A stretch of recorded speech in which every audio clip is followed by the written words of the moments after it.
السلام علیکم ورحمۃ اللہ وبرکاتہ. کرتی ہوں میں دونوں تذکرہ امام احمد رضا تو چینل پر بیل آئیکن کا بٹن دبا دو تاکہ نئے نوٹ آپ تک بہت جلدی چھٹ رہتے ہیں. دو شریف فضلت رحمت عالم نور مجسم شاہ بنی آدم شفیع عام امم رسول اکرم صلی اللہ علیہ وسلم کا فرمان شفاعت نشان ہے. جو مجھ پر درود پاک پڑھے گا میں اس کی شفاعت فرماؤں گا. صلی اللہ علیہ وسلم. ولادت باسعد. میرے آقا اعلیٰ حضرت امام اہل سنت ولی نعمت عظیم البرکت عظیم المرتبت پروانۂ شمع رسالت مجدد دین ملت حامی سنت ماحی بدعت عالم شریعت پیر طریقت باعث خیر و برکت حضرت علامہ مولانا الحاج الحافظ القاری شاہ احمد امام احمد رضا خان علیہ رحمہ کی ولادت باسعادت بریلی شریف کی محلہ جسولی میں شوال المکرم 1282 سے کچھ ہجری بروز ہفتہ بوقت ظہر مطابق 14 جون 1856 عیسوی کو ہوئی.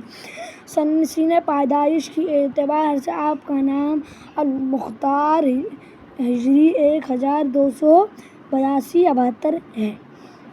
مجھے معلوم نہیں، میرا ڈاؤٹ ہے. اعلیٰ حضرت کا سن ولادت. میرے آقا اعلیٰ حضرت رحمۃ اللہ علیہ نے اپنا سن ولادت 12/28 سورۃ المجادلہ کی آیت نمبر 22 سے نکالا ہے. اس آیت کریمہ کے علم ابجد کے اعتبار کے مطابق 1272 عدد ہے اور ہجری سال کے حساب سے یہی آپ کا سن ولادت ہے. چنانچہ مکتبۃ المدینہ کا مطبوعہ ملغوظات اعلیٰ حضرت صفحہ 410 پر ہے. ولادت کی تاریخوں کا ذکر تھا اور اس پر سیدی اعلیٰ حضرت رحمۃ اللہ تعالیٰ علیہ نے ارشاد فرمایا بحمد اللہ تعالیٰ میری ولادت کی تاریخ یہ آیت کریمہ میں ہے.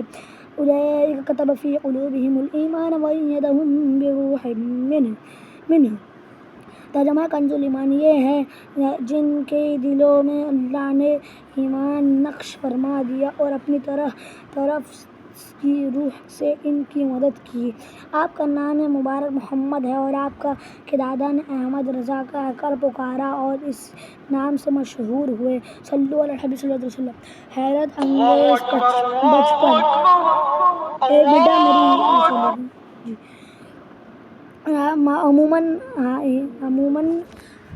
عموماً ہر زمانے کے بچوں کا وہی حال ہوتا ہے جو آج کل بچوں کا ہے کہ 7-8 سال تک تو انہیں کس بات کا ہوش نہیں ہوتا اور نہ ہی وہ کس بات کی تک پہنچ سکتے. مگر اعلیٰ حضرت رحمۃ اللہ علیہ کا بچپن بڑی اہمیت کا حامل تھا. میری تھوڑی اردو کمزور تو آپ لوگ تھوڑا کچھ اگر میں غلط پڑھ لے تو اس میں کچھ سب کمنٹس مجھے مت کرنا گھٹیا. کم سنی خروسالی یعنی بچپن اور کم عمری میں ہوش مندی اور قوت حافظہ کا یہ عالم تھا کہ 4.5 سال کے ننھے سے عمر میں قرآن مجید ناظرہ مکمل پڑھنے کی نعمت سے باریاب ہو گئے. 6 سال کے تھے ربیع الاول کے مبارک مہینے میں ممبر پر جلوہ افروز ہو کر میلاد النبی صلی اللہ علیہ وسلم کے موضوع پر ایک بہت بڑے اجتماع میں نہایت پر مغز تقریر فرما کر علماء کرام اور مشائخ اعظام سے تحسین و آفرین کے وعد وصولی کی. اس عمر میں آپ نے بغداد شریف کے بارے میں سمت معلوم کر لی تھی. پھر تادم حیات بلدہ مبارکہ کے غوث اعظم علیہ رحمۃ الکرام یعنی غوث اعظم کے مبارک شہر کی طرف پاؤں نہ پھیلائے. نماز سے تو عشق کی حد تک لگاؤ تھا.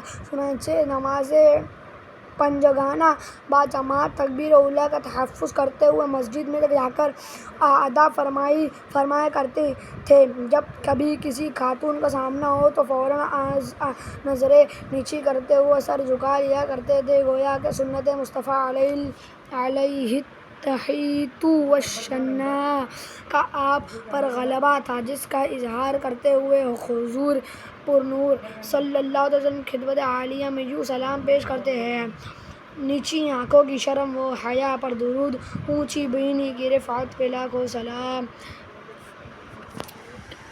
اعلیٰ حضرت رحمۃ اللہ علیہ نے لڑکپن میں تقویٰ کو اس قدر اپنا لیا تھا کہ چلتے وقت قدموں کی آہٹ تک سنائی نہ دیتی تھی۔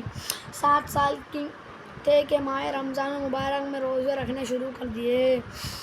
بچپن کی ایک حکایت: چنانچہ سید ایوب اعلیٰ شاہ صاحب رحمۃ اللہ تعالیٰ علیہ فرماتے ہیں کہ بچپن میں آپ رحمۃ اللہ علیہ کے گھر پر ایک مولوی صاحب قرآن مجید پڑھانے آیا کرتے تھے۔ ایک روزہ ذکر ہے کہ مولوی صاحب کسی آیت کریمہ میں بار بار ایک لفظ آپ رحمۃ اللہ علیہ کو بتاتے تھے، مگر آپ رحمۃ اللہ علیہ کے زبان مبارک سے نہیں نکلتا تھا، وہ زبر بتاتے تھے، آپ زیر پڑھتے تھے۔ یہ کیفیت جب آپ رحمۃ اللہ علیہ کے دادا جان حضرت مولانا رضا علی خان صاحب رحمۃ اللہ علیہ نے دیکھی تو حضور یعنی اعلیٰ حضرت کو اپنے پاس بلایا اور کلام پاک منگوا کر دیکھا تو اس میں کاتب نے غلطی سے زیر کی جگہ زبر لکھ دیا تھا، یعنی جو اعلیٰ حضرت رحمۃ اللہ علیہ کی زبان سے نکلتا تھا وہ صحیح تھا۔ آپ رحمۃ اللہ علیہ کے دادا نے پوچھا کہ بیٹے، جس طرح مولوی صاحب پڑھاتے تھے تم اسی طرح کیوں نہیں پڑھتے تھے؟ عرض کی میں ارادہ کرتا تھا مگر زبان پر قابو نہ پاتا تھا۔ صلی اللہ علیہ وسلم۔ تو یہ ویڈیو میں کچھ ہوگی، اس کے بعد میں کل پڑھوں گا۔ اگر اچھی لگی تو سبسکرائب اینڈ شیئر کرنا، ہمارے چینل اس پر میرا آئیکن پکڑنا، پلیز کل دیکھنے کے ساتھ اللہ حافظ۔